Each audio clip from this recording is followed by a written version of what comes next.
మీరేమన్నారు? ప్రేమించిన అమ్మాయి పెళ్లి చేసుకుందామంటే ఏమంటాను? ఎస్ అనేసాను. రామ రామ రామ రామ.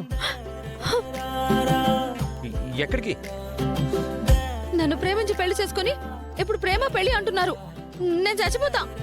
రామ రామ రామ, నువ్వు లేకపోతే నేను బతకలేను రామా. మీకు గర్ల్ ఫ్రెండ్ ఉంది కదా? అయ్యో అదంతా అబద్ధం కదా. అంటే అబద్ధం అంటే అబద్ధం అనే. ఎందుకు అలా చెప్పారు? ఆగాదు, ఇందాక నీకు ఎక్కిళ్ళు వస్తున్నాయి కదా, ఇప్పుడు ఏమయ్యాయి? అవునే, మీరిచ్చిన షాక్ కి ఆగిపోయినట్టున్నాయి కదా, అందుకే అలా చెప్పాను. నిజంగా నీ మీద ఒట్టురామా. అలా కొట్టకరామా, గుండెకి గాయం అవుతుంది. ఈ రోజే డౌన్లోడ్ చేయండి, మీ ఫేవరెట్ షోస్ చూడండి.